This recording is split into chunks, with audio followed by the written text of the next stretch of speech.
The first time Saoirse Mendelsohn saw the photograph, she was standing in the marble bathroom of the penthouse she shared with her husband, one hand resting on the curve of her belly, the other holding a phone that had just shattered her life into 1,000 small, sharp pieces. The image was time-stamped 2:14 a.m., 3 nights ago. Taken from across a hotel bar in a city she'd been told her husband never visited that week. In it, Lucian Mendelsohn, the man whose signature could move money across continents, whose silence could end men, was not silent. He was laughing, his hand on the small of a woman's spine, and the woman was looking up at him the way a wife is supposed to look at the man who married her. The woman was not Saoirse. The woman was Pernilla Achterberg, 26 years old, a junior partner at a private wealth firm Lucian did business with. Tall, white blonde, the kind of beautiful that didn't apologize for anything. Saoirse had met her once at a charity dinner 3 months ago and had felt a small animal warning move through her chest. She had ignored it the way wives are taught to ignore those warnings. She had ignored a lot of things in 8 years of marriage. She did not ignore the photograph. She stood very still, the cold marble pressing through her bare feet, and she watched her own face in the mirror. She watched it not crumble. She watched it not break. She watched it do something she had not seen it do in a very long time. She watched it sharpen. The phone had come from an unknown number. No message. Just the photograph. And 3 minutes later, a second image. Lucian handing Pernilla a small velvet box outside the same hotel. Saoirse waited for the tears. They didn't come. She waited for the rage. It didn't come either. What came instead was something colder and more exact. The kind of clarity you only feel once or twice in a lifetime. Usually right before you do something that changes everything. She locked the phone. She placed it face down on the marble. She walked into the bedroom where her husband's tuxedo was hanging on the closet door, ready for the Vesper Hall Foundation Gala in 11 days. The biggest social event of the year. Lucian had been the keynote sponsor for 4 years running. In 11 days, the entire city would be watching. Good, she thought. Let them watch. Standing alone in a bedroom that smelled faintly of her husband's cologne, Saoirse Mendelsohn made herself a promise. She would not scream.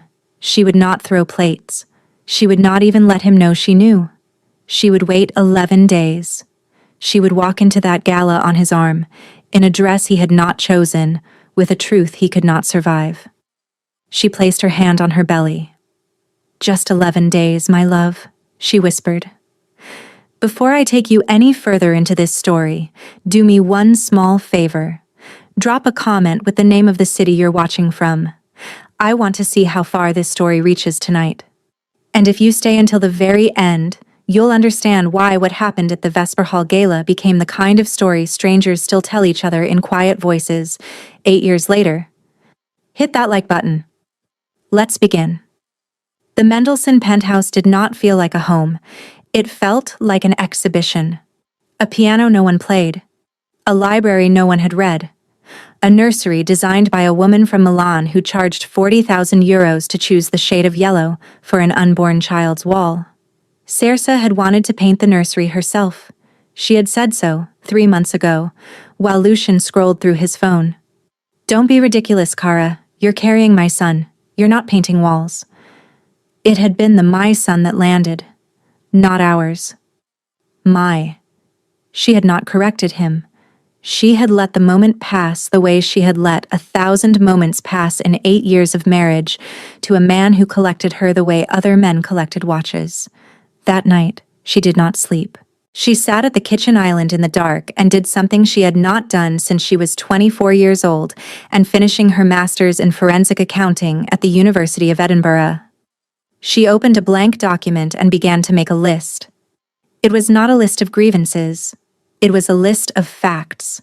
Bank accounts, shell companies, the names of 3 men who had disappeared in 2019 after refusing to sell their warehouses to a Mendelsohn development project. The dates her husband had told her he was in Geneva when his car had been parked at a hotel downtown. The phone number of a woman she had once worked with at the Treasury. A woman who now ran the white-collar crime division of the federal prosecutor's office. She had been keeping it the way some women keep a key, in case the lock ever changed. The lock had just changed. She typed for 4 hours. When dawn began to lift over the city, she encrypted the file twice and emailed it to 3 separate addresses she had created years ago for exactly this morning. Then she climbed into bed beside her sleeping husband. He shifted and pulled her closer. She let him. He would never see her coming. Lucian woke at 6:40 the next morning the way he always did. Espresso first.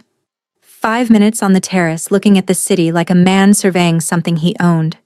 Saoirse poured his espresso. She slid the warm croissant onto the small white plate. She kissed him on the temple and let him pull her into his lap for the 8 seconds of affection he allowed himself before the day began. "You slept badly," he said. "I felt you up at 3. The baby was kicking. He's strong like his father." "Yes," she said, and she smiled at him with her whole face. "He's strong like his father." She had been an excellent student once. She had learned how to lie the same way she had learned everything, by paying attention. Lucian left at 7:15. He told her she should rest. He told her she was glowing. He told her he loved her. She watched the elevator doors close. Then she walked to the kitchen, opened the lower cabinet beside the refrigerator, and lifted out the small flash drive she had hidden behind the tea tin 9 months ago. The night she had first wondered, just for a moment, whether her husband was the man he claimed to be. She had been pregnant 6 weeks then. She had told herself she was being paranoid. She had hidden the drive anyway. It contained 4 years of photographs of documents she had quietly, methodically copied from his home office on nights he had traveled. She had never opened the files. She had told herself she would never need to.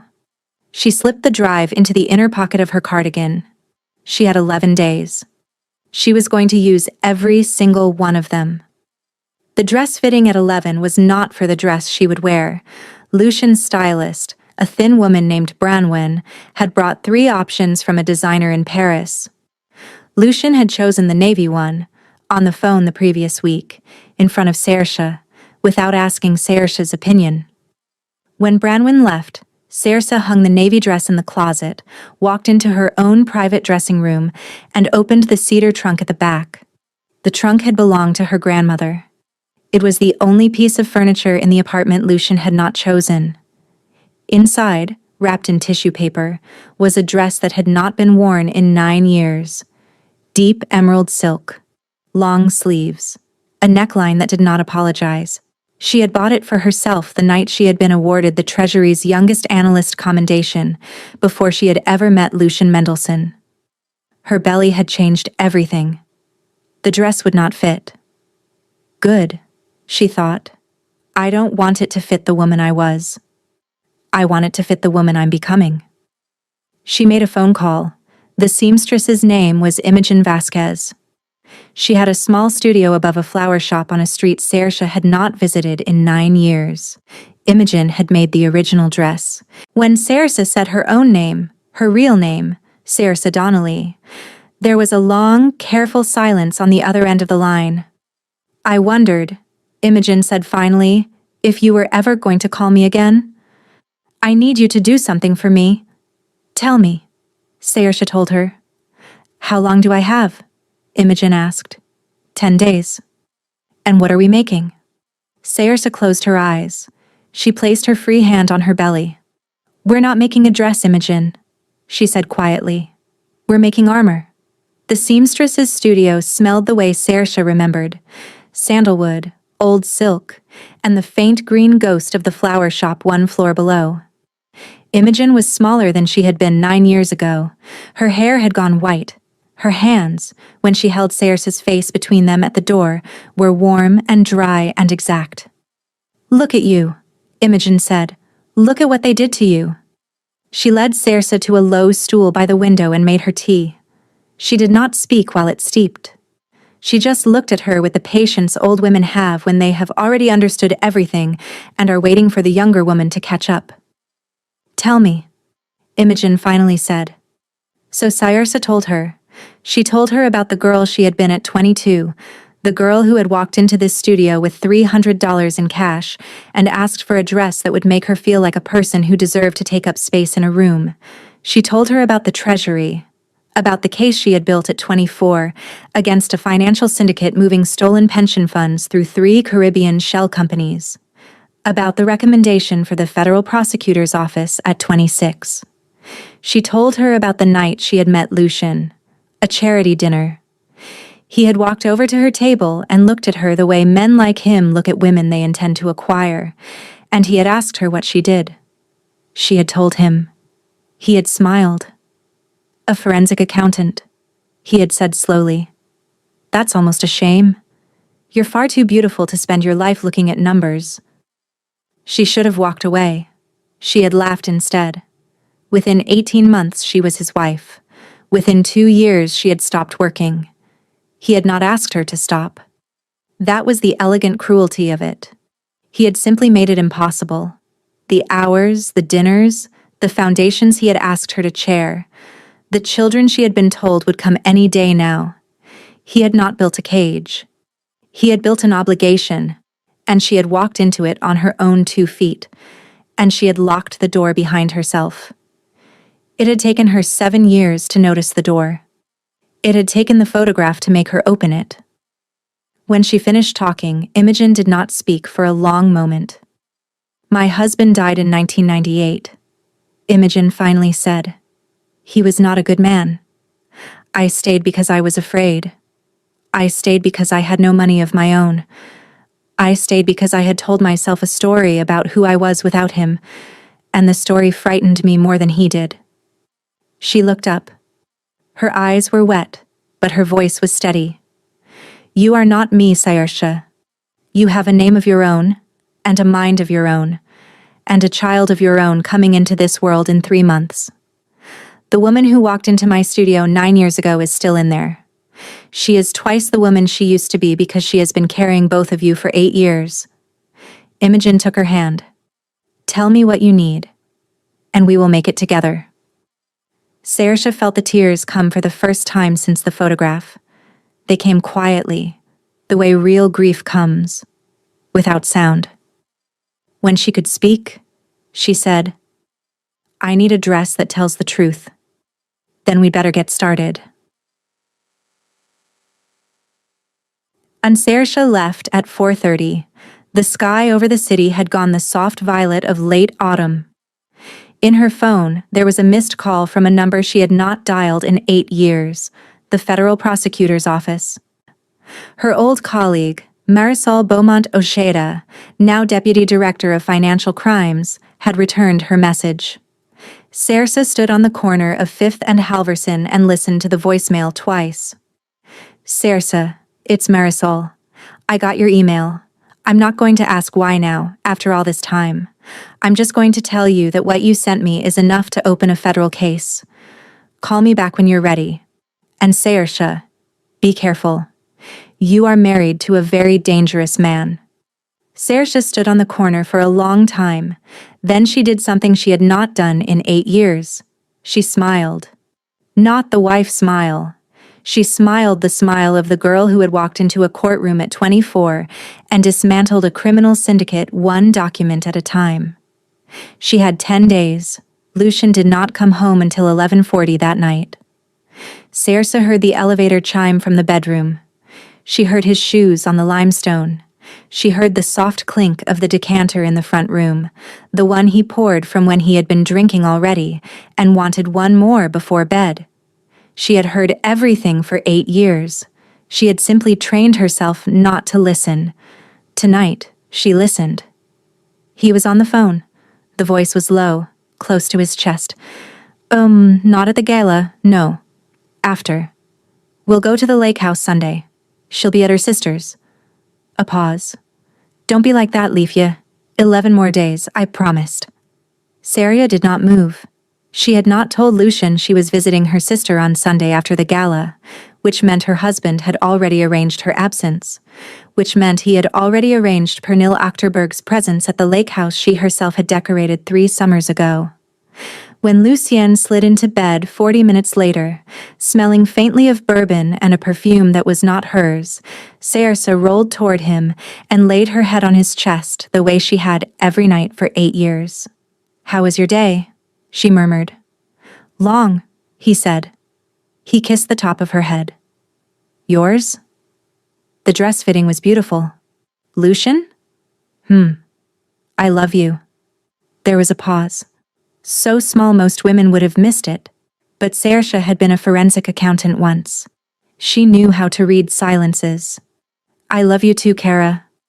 She closed her eyes. She did not sleep. The next morning at 9, Saoirse called Marisol back. From a prepaid phone she had purchased in cash. From a bench in Halverson Park.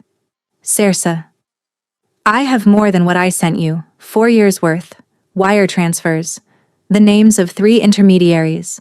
The lake house in Vermont is in a shell company registered in Delaware, but the down payment was wired from an account in Liechtenstein that I can prove he controls." Marisol did not speak for a long moment. "Saoirse, are you safe?" "For now." "Does he know what you have?" "No." "Does he know you suspect anything?" "No." Another long silence. "If you bring me this, if you actually walk it into my office, we cannot stop. The moment you sign an affidavit, we move. And the moment we move, your husband becomes a man with nothing left to lose. Do you understand what that means? For you? For the baby?" Saoirse looked across the park. A small dog was chasing a leaf in slow, delighted circles. "I understand." "Then come in tomorrow morning. 9 a.m., side entrance. Marisol, I need 10 days. "Why?" "Because the federal case is not enough. The federal case will protect my child. It will not protect every other woman my husband has ever made smaller. There is something I need to do first. In public. Where everyone can see it." Marisol was quiet for a long, long moment. "The Vesper Hall Gala," she said finally. It was not a question. "Yes." "Saoirse, every camera in this city will be pointed at you, and your husband will be standing next to you when it happens." "Yes." "He could hurt you. He won't get the chance." "Saoirse." "Marisol, please. 10 days. After the gala, I will walk into your office at 9 a.m. on Sunday morning. I will sign whatever you need me to sign. I will testify." A long pause. "All right. But I'm putting 2 agents on you starting tonight. Plain clothes. You won't see them. They'll see you. And if anything feels wrong, you call this number and you say one word. Edinburgh. Edinburgh. Be careful." "I will." She hung up. She watched the small dog chase the leaf for another minute. The leaf would lift on a breath of wind, and the dog would lunge, and the leaf would settle, and the dog would lunge again. Saoirse pressed her hand against her belly. The baby kicked, once, hard. She smiled. "I know, my love," she whispered. "I feel it too." Imogen did not sleep much that week. Saoirse came to the studio every afternoon and stood for fittings that lasted 3 hours, sometimes 4. Imogen had taken the original gown apart at the seams, carefully, the way a surgeon opens a body, and was rebuilding it around the changed shape of the woman it had been made for. "You are not the same size," Imogen said, pinning the bodice. "You are not the same body. You are not the same woman. The dress cannot be the same dress."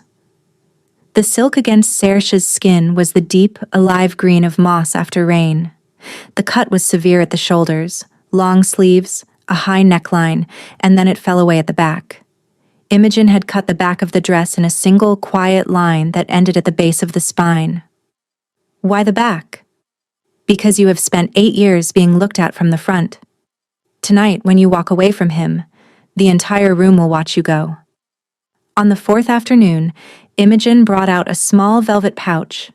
Inside was a length of pale gold thread. "This is from the dress my mother wore when she left my father in 1962.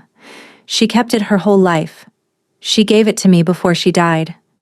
I have been waiting 53 years for the right woman to put it into a seam." She looked up. I would like to sew it into the hem, where no one will see it. But you will know it is there. Saoirse nodded.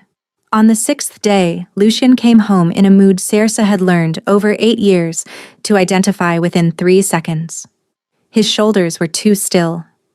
He poured 2 fingers of bourbon before he took off his coat. Sit with me. She sat. You've been distant, he said. Have I? You haven't asked me about my day in 5 days. I'm sorry. The baby has been... Don't. He set the glass down. Don't tell me about the baby. I am asking about you. Saoirse looked at her husband, the man who had not asked her about herself in 8 years, who had said my son instead of our, who was meeting another woman at the lake house she had decorated. I'm tired, Lucien, that's all. He reached for her hand. After the gala, I want you to rest. Go to your sister's. I'll join you Tuesday. That sounds lovely. She smiled at him, the wife smile. She had perfected it over 8 years. He had no idea. 2 days before the gala, Saoirse drove 40 miles north, into the small commuter town where her mother had lived for the last 6 years of her life. The cemetery was on a low hill behind a white stone church.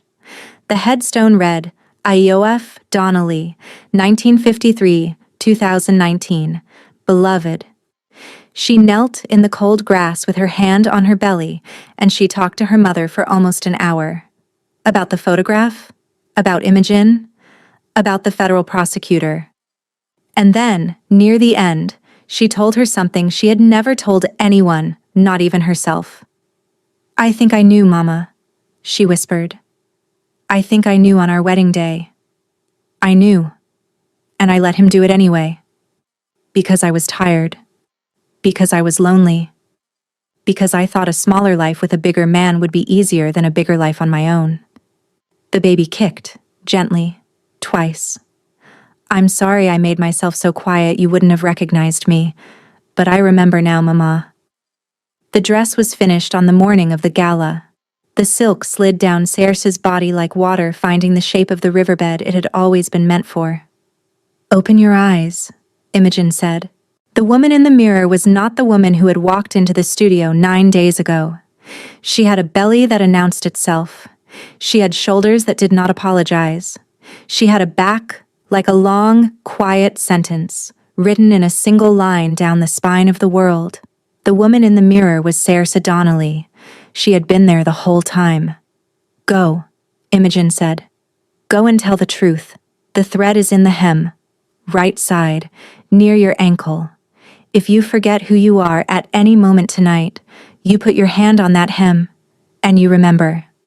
Saoirse nodded. She walked out of the studio at 5:30, carrying the dress in a long black garment bag. The November sky above the city had gone the color of brushed gold. The Vesper Hall Foundation Gala was held every year in the grand atrium of the Halverson Museum of Fine Art.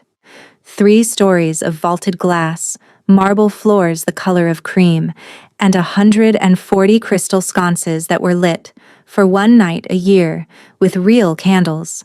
600 guests, 42 photographers, a string quartet from Vienna. Lucien Mendelssohn and his pregnant wife arrived at 8:17.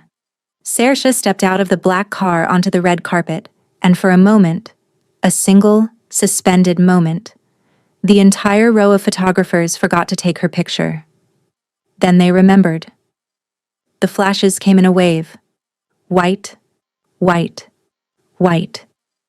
She did not flinch. She had spent 9 years learning how to flinch under flashes. She had spent the last 10 days unlearning it. Lucien took her arm. He smiled the smile he wore in photographs. You look beautiful, he murmured. That's not the dress Branwen brought. No, a friend made it for me. He looked at her for a second too long, the small flicker of a man who had felt the ground shift 1 millimeter beneath his feet and could not tell whether he had imagined it. It's striking, he said. They walked into the atrium together. There were faces here Saoirse had not seen in 9 years. A woman she had been on the law review with at Edinburgh. A federal judge who had been at her wedding and who turned now, at the sound of Lucian's voice, with an expression of practiced civility, Saoirse recognized as the face civilized people wear when they are obligated to greet a man they privately despise. The judge's name was Honora Whitfield Asante, 64, the youngest woman ever appointed to the federal bench in this district. For one strange and lovely summer in 2014, she had been Saoirse's mentor. Honora's eyes moved past Lucian and found her, and something in the older woman's face changed. Softened, sharpened, woke up. Saoirse, Your Honor. You look... Honora paused. She took in the dress, the shoulders, and the back. You look like yourself. Saoirse did not trust herself to answer. I'd like to speak with you tonight. When you have a moment. I'll have a moment. Saoirse. Honora's voice dropped. Are you? Later, Saoirse murmured. Please. Later. Honora nodded once and stepped back into the crowd. She was watching for Pernilla Achterberg. She found her at 8:41, standing near the second column from the left, in a long champagne dress, holding a glass of sparkling water she was not drinking. Saoirse looked at her for 3 full seconds. Pernilla did not look back. But the woman standing 4 feet behind Pernilla did. The woman was in her late 50s, steel gray hair cut sharp at the jaw, a black dress with no jewelry. She had the posture of a woman who had spent her life being underestimated by men in expensive suits, and she was watching Pernilla Achterberg the way a wolf watches a smaller animal that does not yet know it is being watched. The woman's eyes moved from Pernilla to Saoirse. The 2 women looked at each other across 40 feet of candlelit air. The older woman tilted her head, almost imperceptibly, in greeting. Saoirse did not know her, but Saoirse understood in that one small tilt that whoever the older woman was, she was not here for the foundation. Saoirse touched the hem of her dress. The gold thread was there. She remembered who she was. She turned to her husband. Darling, I think I'd like a glass of water. I'll be just a moment. I'll come with you. No. Stay. I'll find you. He let her go. She walked across the marble floor in a dress made of 9 years of silence and 10 days of remembering, and the entire room, though it did not yet know it, began, very quietly, to turn. Saoirse did not go to the bar. She walked the long way around the atrium toward the side gallery. The woman in the black dress was already there, standing beside a sculpture of a woman cast in dark bronze with her hands held open at her sides. Mrs. Mendelssohn, the woman said quietly. Donnelly, Saoirse answered, before she had decided to. My name is Saoirse Donnelly. The woman's mouth lifted at the corner, not quite a smile. My name is Henrika Voss. I'm here as a guest of the Foundation, but that is not why I am here. I run an organization that does not appear on any of the Foundation's lists. We work with women whose husbands are very wealthy and very dangerous, and whose marriages have become, let us say, complicated. Saoirse felt her pulse go quiet at her throat. Who sent you? A judge. Honora. Henrika's eyes warmed by half a degree. She called me 4 days ago. She said a former mentee of hers had been seen at a federal building on a Wednesday morning, going in through the side entrance. She said the woman had married badly. I am not alone, Saoirse said. I can see that. You have my number. It is in the small card the coat check girl will hand you when you collect your wrap. If at any moment you feel you cannot finish what you came to finish, you raise your left hand to your throat, and the exits will open for you. And if I do finish it, then we will be there afterwards, for the part that comes after. Why? Because I was you, Henrika said, 22 years ago, and no one came. She stepped back, and the candlelight closed behind her. Saoirse did not go to her husband first. She went to Pernilla Achterberg. She had not planned this, but there was a logic to it that she felt before she could name. A sense that a woman should never destroy another woman without first looking her in the face. Pernille saw her coming from 20 feet away. Her whole body went still in the way, only the very guilty go still. Mrs. Mendelssohn? Donnelly, it's my name. My real name. I thought you might want to know it. Pernille's face did not change. Her eyes did. Some small, terrible understanding moved through them like a fish under ice. I don't know what you... Don't, Saoirse said quietly. Please don't. I don't have time, and you don't deserve to spend your last hour in this dress lying to a pregnant woman. Pernille set her flute down on a passing tray with a trembling hand. How long have you known? Long enough. Are you going to? Yes, tonight. Pernille closed her eyes. When she opened them, something behind them had hardened into a shape Saoirse recognized from the mirror. He told me you knew, Pernille whispered. He told me you didn't care. He told me the marriage was... I know what he told you. I'm 26 years old. I know. He gave me a key to the lake house last week. Saoirse closed her eyes. I'm sorry, Pernille said. I am so sorry. You're not the first. You won't be the last. I know that now. Saoirse looked at her for a long moment. Pernille, when the moment comes, and it is coming soon, I need you to do exactly one thing for me. I need you to stay where you are, whatever he does, whatever he says. You stay. Will you do that for me? Yes, because you asked me to. Because I owe you that. Because I should have asked his wife's name 3 months ago. Saoirse nodded once. She walked away. Lucien found her at 9:08, with 2 glasses in his hands. There you are. I was about to send a search party. I was just looking at the sculpture.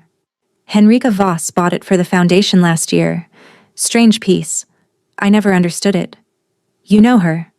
By reputation, she runs some charity for women.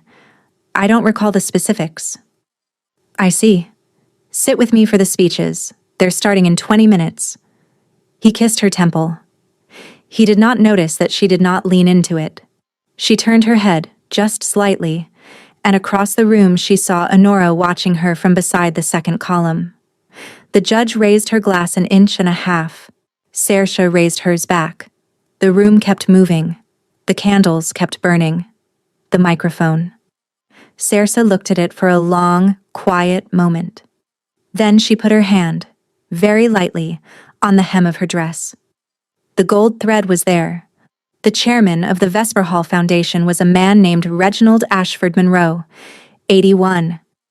He took the microphone at 9:31 and gave the same speech he had given for 19 years. Gratitude, art, the next generation, the candles. And Saoirse stood beside her husband in the front of the crowd and did not hear a single word of it. She was watching the room, the photographers along the back wall. Pernille, who had not moved from the column on the left. Henrika Voss, who had taken up a position 3 feet from the platform. She was watching Lucien. He was distracted. His eyes kept moving. Not toward Pernille. He was too disciplined for that. But past her, beyond her, toward the column. He was orienting himself by her, the way a sailor orients by a star he has been told not to name. Reginald Ashford Monroe finished. He invited the chief patrons forward for the traditional toast, 6 couples whose names had been etched onto the bronze plaque on the museum wall. One of whom was Lucien Mendelssohn and his pregnant wife. Lucien took her hand. They walked together to the platform. The lights had dimmed slightly. The photographers had moved into a tighter half-circle. Reginald handed Lucien the microphone, a small wireless one, the kind that had no cord and no leash, the kind a woman could walk away with. And Lucien said into it the same gracious sentence he had said for 4 years running. On behalf of my wife and our growing family, we are honored to stand with the Vesper Hall Foundation in service of the city we love. Applause. Flashes. The candles flickering above them. Lucien turned to Saoirse. She knew what was coming, the traditional kiss for the cameras. He leaned in. And then... He did not kiss her. He stopped. Halfway. so close that she could smell the bourbon on his breath. He turned his head slightly to the left, looking past Saoirse, looking out into the candlelit room, and his eyes found Pernilla Achterberg standing 4 feet behind the column on the left. Pernille did not move. Lucian held the look for 2 seconds. 3, 4. And then Lucian Mendelsohn did something a man like Lucian Mendelsohn should never have done in front of 42 photographers and 600 guests, and a federal judge and a woman in a black dress and his pregnant wife. He smiled at Pernille. It was a small smile, a private one. The smile a man gives a woman across a hotel bar at 2:14 a.m. He did not think anyone could see it, because he did not think any of them mattered. A single tear, exactly one, slid down Saoirse's right cheek. She did not wipe it. She let it fall. The photographers caught it. The flashes went white, white, white in a soft electric storm. And then Lucian turned back to his wife and kissed her, gently, on the mouth, for the cameras. The applause came. He stepped back. He smiled the photograph smile. He did not see, could not have seen, because his back was now to her, that his wife had taken one small, deliberate step forward, that his wife had reached out, with the calm, precise hand of a woman who had once dismantled a criminal syndicate 1 document at a time, and had taken the wireless microphone gently out of his fingers. The applause faltered. Lucien turned. His face did something she had never seen it do in 8 years of marriage. It went still. Not angry. Not yet. Still. "Kara," he said very quietly. "What are you doing?" Saoirse looked at him. She looked at her husband, the father of her unborn child, the man who had said "my son" instead of "our," the man who had smiled at another woman across the head of a pregnant wife in front of 42 cameras. She smiled at him. Not the wife smile, the other one, the one from the courtroom, the one from 24. She lifted the microphone to her lips, and in a voice that was low and clear and absolutely steady, she said, "Good evening. My name is Saoirse Donnelly. Most of you know me as Mrs. Lucian Mendelsohn. I would like, if you'll permit me, to take 5 minutes of your evening. I think you'll find them interesting." The atrium went completely silent. 600 people, 42 photographers, 140 candles, not one sound. Lucian took a step toward her. Henrika, 3 feet from the platform, took a step too. Saoirse did not look at either of them. She looked at the room. 9 years ago, Saoirse said into the microphone, I was a forensic accountant at the United States Treasury.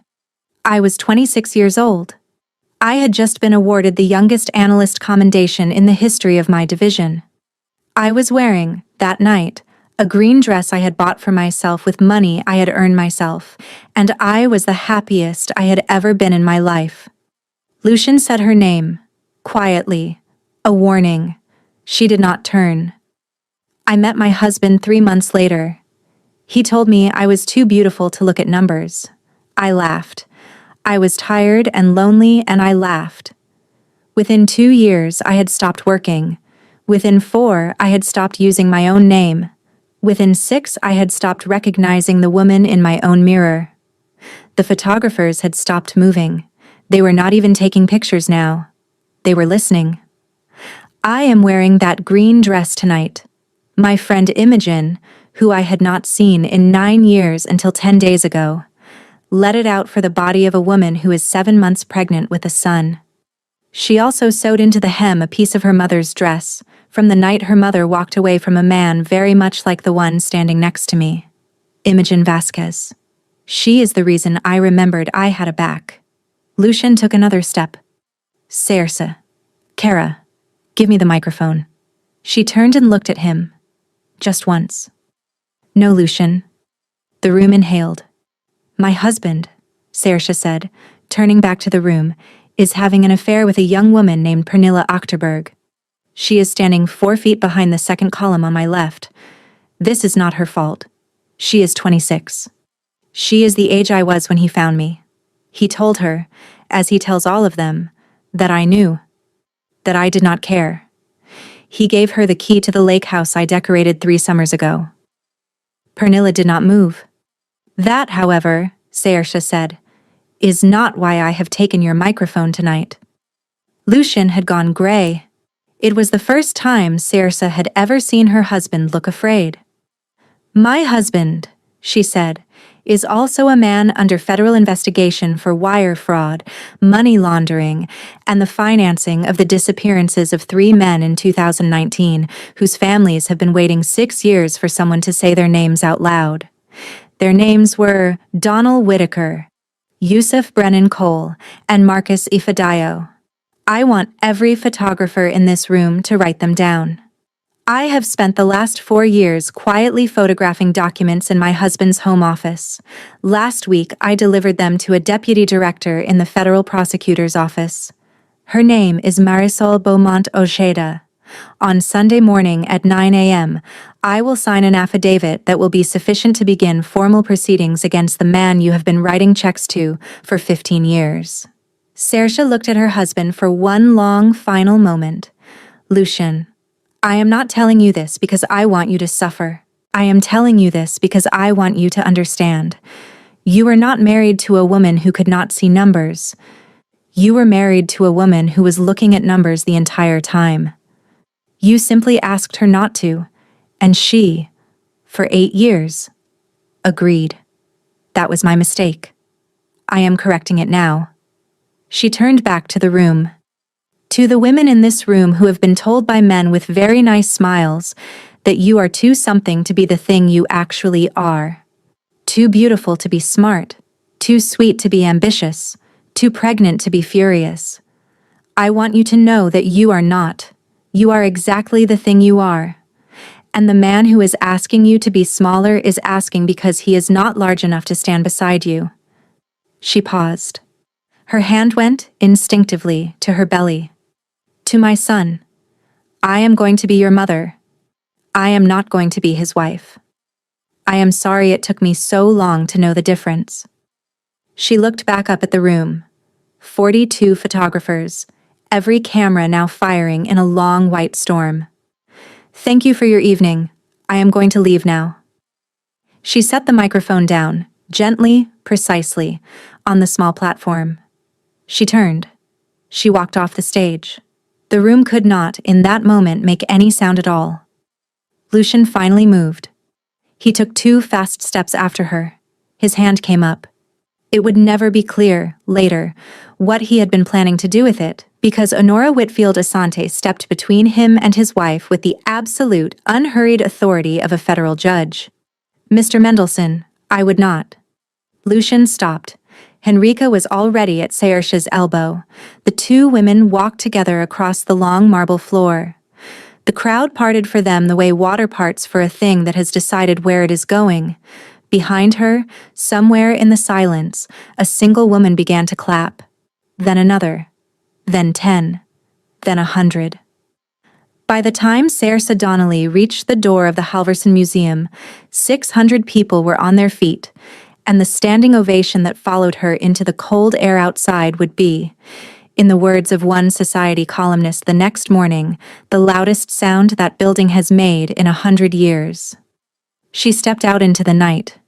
The cold air hit her face. She put her hand on her belly. The baby kicked, twice. Hard. She smiled. Saoirse did not go home. Henrika had arranged a small house on a quiet street 30 minutes north of the city. The house was small. White clapboard, a porch. 1 light burning in the kitchen window. You should eat something, Henrika said. I can't. You will. Sit. Saoirse sat. Henrika put a piece of buttered toast in front of her and a cup of warm milk with honey, the way Saoirse's mother had made it when she was a child with a fever, and Saoirse looked at the plate for a long moment, and then she began quietly to cry. She cried for almost an hour. Henrika did not speak. She just sat across the small kitchen table and waited. When Saoirse finally stopped, the kitchen clock said 1:14 a.m. I'm sorry, Saoirse whispered. For what? For all of it, for 9 years of it. Henrika took her hand. You walked into that room tonight and you said 3 names out loud that have not been said out loud at a public function in this city in 6 years. Their wives are watching the news right now. Their mothers are watching the news right now. You owe nobody an apology tonight. Eat your toast. Saoirse ate the toast. It was the best thing she had ever tasted. She woke at 5:30 to the sound of the prepaid phone. Marisol. We moved at 3 a.m. Federal agents at the penthouse, the office, the lake house, and his mother's estate. He is in custody. The judge has already denied bail. The evidence you delivered last week, combined with what you said on a microphone in front of 42 photographers tonight, has produced what my office is officially describing as an unusually clean case.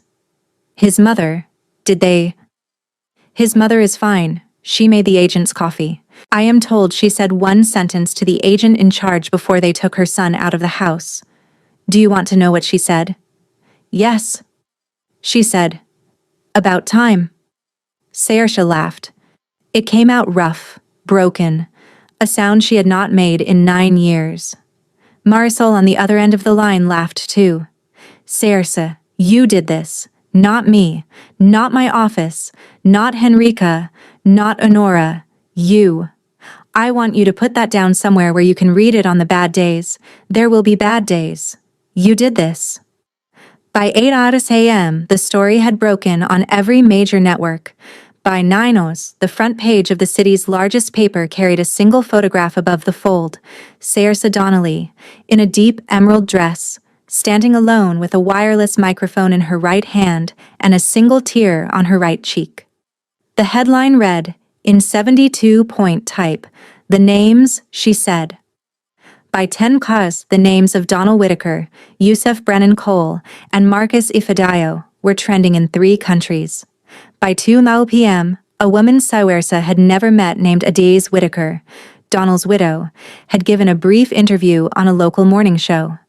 She held a photograph of her husband in her lap, and she said, quietly, "Last night a stranger said my husband's name in a room full of people who had spent 6 years pretending he never existed. I do not need to know her. I am only calling her, from now on, by what she is. She is my sister." Saoirse, watching from the small kitchen, set her tea down because her hand was trembling. At 4 p.m., a knock came at the door. It was Lucian's mother, Constance Mendelsohn Reine, 73. Saoirse had been afraid of her for 8 years. Constance walked across the room and placed a small wrapped bundle on the table. "This was mine. It belonged to my mother before me. I would like you to have it. For the boy." Saoirse opened the bundle. It was a small, soft white blanket, hand-stitched, old.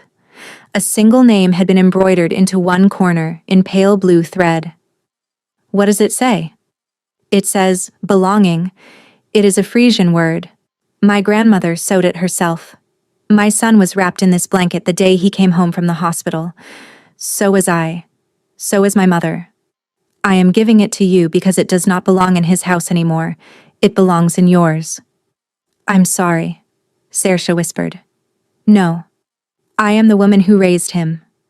I told myself for 46 years that he would grow out of it. I am the one who owes the apology. Her old face did not crumple.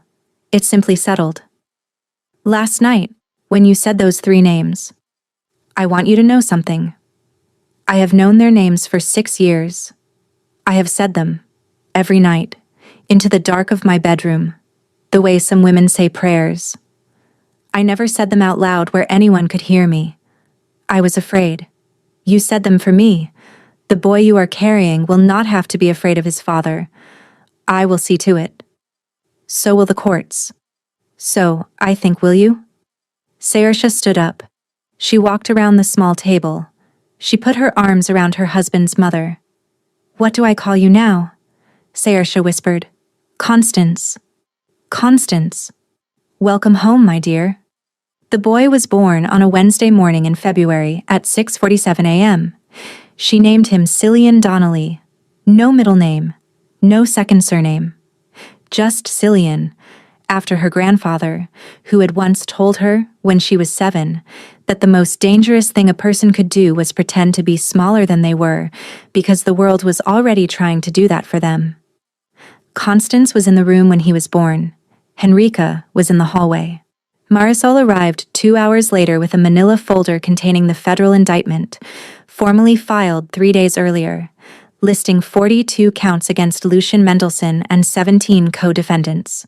She knelt beside the small, clear bassinet for a long time, looking at the sleeping face of a boy who would, his mother had decided, never be told he had inherited anything from anyone except his own name. The trial took 11 months. Saoirse testified for 4 days. On the final day, she wore the green dress. Imogen had let it out, again, for the body of a woman who was no longer pregnant. The pale gold thread was still in the hem.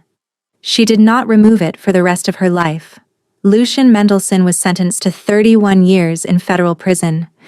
He did not look at Saoirse when the verdict was read. Pernilla Echterberg testified for the prosecution, without immunity, on her own initiative. "I owe her my life," Pernilla said, near the end of her testimony. "She gave me a different ending. I have decided to spend the rest of my life trying to repay that." 2 months later, Pernilla quit her job and enrolled in a master's program in social work. By the time Cillian was 2, Saoirse had founded a small organization. She named it The Hem. The women who needed the name to make sense already understood. The Hem worked with women whose husbands were very wealthy and very dangerous. Henrika sat on the board. Honora sat on the board. Marisol sat on the board. Constance, in the last quiet years of her long life, sat on the board. 3 years after the trial, Pernilla Achterberg applied for an entry-level position as a caseworker. The committee approved her unanimously. Cillian grew up in the small white clapboard house, in a kitchen full of women. The first time he asked about his father, he was 4. Saoirse did not lie. She told him that his father had hurt people, that his father had been asked to live somewhere far away, and that this was not Cillian's fault, and not anyone's fault, except the man who had done the hurting. Cillian had thought about this for a long moment. Then he had said, with the strange grave certainty of small children, "Mama, are you sad?" "Not anymore, my love." "Were you sad before?" "For a long time." "Yes." "Who made you not sad?" "I did, Cillian. I made me not sad. And one day, when you are bigger, I will tell you exactly how." On the 8th anniversary of the Gala, Saoirse stood on a small wooden stage in a community hall in front of 200 women who had come to the Hem's annual gathering. She wore the green dress. Imogen Vasquez, 90 years old, was in the front row. So was Cillian, who was 7. Saoirse held the microphone and looked out across the room for a long moment before she spoke. 8 years ago tonight, I took a microphone away from a man who had not earned it, and I said 3 names into it. Donald Whitaker, Yusuf Brennan Cole, Marcus Ifedayo. I want to begin by saying those names again, because I will say them every year of my life on this date, until I cannot speak anymore. She paused. I have been asked many times what I was thinking when I walked onto that stage. The truth is that I was not thinking. I had spent 10 days remembering, and the remembering had used up all the thinking I had. I was a woman who was finally paying attention. She looked down at the front row, at Imogen, at Henrika, at Constance, frail now in her wheelchair, at her son. There is no single sentence I can say to you tonight that will be the sentence you needed to hear. I had to find my own. So will you. But I will tell you the sentence I found. She set her free hand on the hem of her dress. The pale gold thread was there. The sentence I found, Saoirse said quietly, was this: I am not too anything to be the thing I actually am. The room was silent. That is the whole of it. I am not too beautiful to be smart. I am not too sweet to be furious. I am not too tired to be brave. I am not too pregnant to be free. You will fill in the rest yourself. But once you find it, No man with very white teeth will ever again be able to take it from you. Thank you for your evening. She set the microphone down. She walked off. The room rose to its feet. This time, she let herself hear them. Outside, in the cold November air, Saoirse Donnelly buttoned her coat and took her son's small mittened hand in her own. Mama, was that the speech? That was the speech. Was it good? She knelt down on the sidewalk so that her face was level with his. Yes, Cillian, it was good. Will I be like you when I'm bigger? No, my love, you won't be like me. You will be like yourself. And on the days when you cannot remember what that means, you will remember that your mother spent her entire life trying to teach you the difference, and you will be all right. She stood up. She took his hand again. They walked together down the long, quiet sidewalk, and the wind moved against the green dress, and somewhere inside the hem, the pale gold thread caught the light just once.